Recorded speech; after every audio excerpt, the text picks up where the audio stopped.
Here, switch the hand across, left leg goes over, send them in the direction of your right foot. Here. What we do is we sit up, put the wrist bone into the armpit, and then we switch to an arm drag.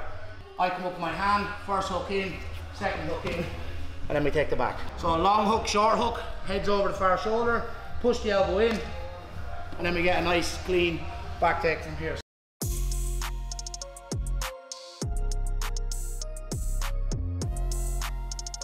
Alright, so 3, 2, 1. A lot of time when, say if we go close guard for no-gi, especially when you go up through the levels and that, it can be like hard to get like arm bars from this position against someone that's really good, because they're so aware of like arm bars, triangles, and the kind of the fundamental sweeps that you learn, say in the first year or two of Jiu-Jitsu, and they're really important. You need to know that stuff, and they definitely work.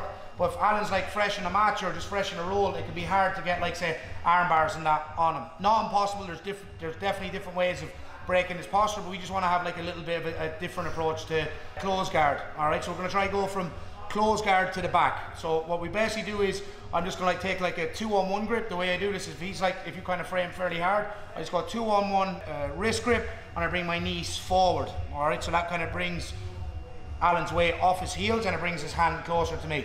So I switch from a 2-on-1 wrist to a 2-on-1 wrist and elbow, and I continue to bring my knees forward, and I bring Alan's hand at like say a diagonal, so over to my right hand side, and his head follows. I take like a lat grip here, and I'm keeping this nice and tight so I can control his posture. Left foot goes to the floor, and I'm going to get to my side to take the weight off my hip.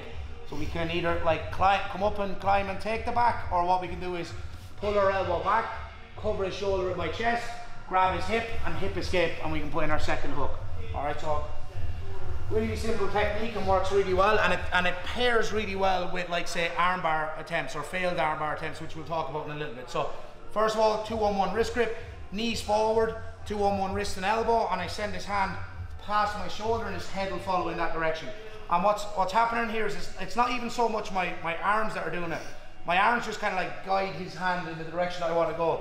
It's my knees coming up towards my chest that allows me to bring him across here. I get my lat grip, left foot goes to the floor, I hip escape to take the weight off of my hip, and then I just cover Alan's shoulder with my chest. If he tries to pull his arm out, this should be hard. If I really want to stick his hand to the mat, we'll just go into this position here. Hip escape, second hook in, and then we're on the back. All right, so that's our first technique.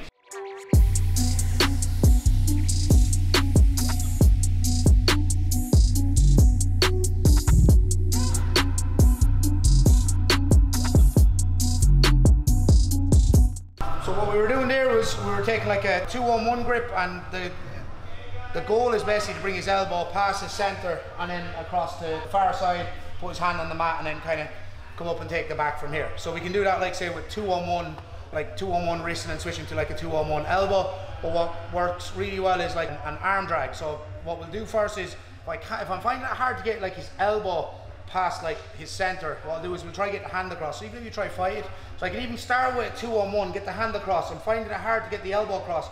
So what we do is we sit up, put the wrist bone into the armpit, and then we switch to an arm drag. I get my lat grip, left foot goes to the floor, and I hip escape. On our last technique, we said it's really important that we cover the shoulder, because if there's space here and I'm on the floor, Alan can just pull his arm up his shoulder up and then just put me back to close guard. So I'm covering the shoulder here. What we did on the last one was we pulled him down to his hip and we put our second hook in. But I find I'm just not able to break him down because his base is wide, so if you go wide base, what we'll do is we'll basically stick the hand to the mat, get our first hook in, second hook in, and then we can bring him down to the floor and start attacking from there. So we'll do the exact same setup. So here, I'm finding it hard to bring the elbow across. So if you don't let me bring it across out, here, so what we do is we try to bring the hand across first, and then I put the hand through the center, and I sit up here, and I get my wrist bone into his armpit. If you try to get your arm back, this should be hard. His elbow goes across the center, I grab the lat, left foot goes to the floor, hip escape and cover the shoulder. If I find that he's narrow base, I should be able to break him down.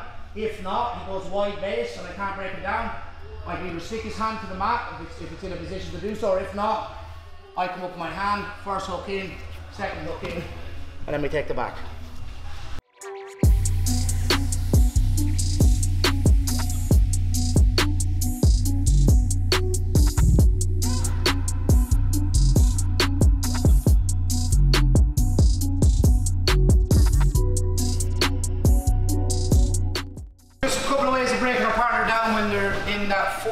position. So we'll start from the beginning. So maybe I go 2-on-1, bring the hand across, switch off to an arm drag, or maybe it's a 2-on-1 wrist and elbow, and I bring my knees to my chest, and I'm trying to get Alan's hand as far away as I can from me. This lat grip here is really important. This controls Alan's posture and it keeps me attached to him. I do a small hip escape first so I can cover his scapula and his shoulder with my chest. This makes it hard now for Alan to pull his arm back. We have a couple of choices. I get my head over Alan's head. If I find his base is narrow, I can break him down. If not, what we'll do is we'll look to climb up in this position here. So if I just spin you around, once I get my second hook in, if Alan goes wide base, there's a couple of ways we can break him down. One is keep your head behind your training partner's head. If my head goes too far forward, he'll raise his hips and then he'll start to shake me off. So I keep my head behind my training partner's head. One way is basically just grab get a wrist ride. So left hand goes to his left hand, bring his elbow in towards his chest, and then dip your shoulder and hip into that empty space, and then you get a nice clean back take. So just do that one more time. So again, hand on the floor, my head is behind Alan's head, and I get a wrist ride. I bring his elbow in towards his chest. I drop Alan's shoulder into the floor, my shoulder follows, and then my hip, and then we get a nice clean back take. The second option from here is I can keep the wrist ride. Maybe if I'm not able to bring his elbow in towards his chest, so if you don't let me bring it in. Here, what I'll do is I'll go long hook, short hook. So my left foot or left leg is like a short hook, and my right hook is a little bit longer. So my weight is sagging over towards his right shoulder, and all I do is I pop the elbow inside the line of the shoulder, and I drop my weight into that space here. So if you give me a good wide base on. So a long hook, short hook, heads over the far shoulder, push the elbow in, and then we get a nice clean back take from here. So we'll do that one last time. Again, head behind my training partner's head, trying to bring his elbow in towards his chest, it's not working.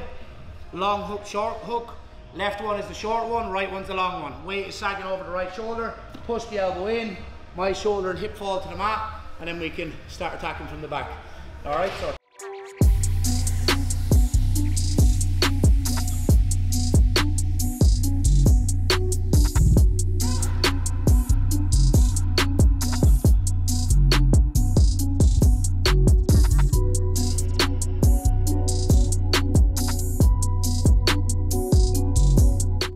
This is a really good way of tying in the armbar with the setup that we're using to take the back. So I'm just looking at different ways of, like, say, bringing his elbow across, say, his center and my center, whether it's like with 2-on-1, so it could be 2-on-1 wrist and elbow, or an arm drag. We were saying that the majority of the movement is done with me bringing my knees to my chest, and then the rest, my hands are basically just guiding Alan's hand in the direction that I want it to go. So we'll go on to the arm drag, or the arm drag setup. So we're going to go like, take the hand across, switch to an arm drag, I take my shoulders off the floor, and his elbow's in my hip here. If I find that, like, I'm just not able to climb up, what we'll do is we'll go left foot goes to the hip, and I start to bring my head on the opposite side. I switch the grip from my right hand to my left hand, and I scoop his leg here. Knee goes towards my chest, and the left leg goes over to the head, and then we can finish our armbar from any of these positions here. So we won't go too much details on the finish of the armbar, but just more the setup on it. So again, so we bring the hand across first. I switch to my arm drag. I'm trying to climb the back. It's not working. You can see my head is on the right hand side of Alan's body. I'm going to bring it over to the far side. I switch my grip. Let my right hand goes underneath his leg. Bring his knee close to my shoulder. Knee goes to my chest. Pitch my knees nice and tight. And then the finish is going to be, or the way we break him down to the floor, is the heel goes down to the mat, out towards his head, and I kick him in the direction of my right foot. Here. All right, so we'll do one last time. So again, so hand goes across first, arm drag, and we start to climb. Here, switch the hand across, left leg goes over, send him in the direction of your right foot. Here, that's our last technique. So 3, 2, 1.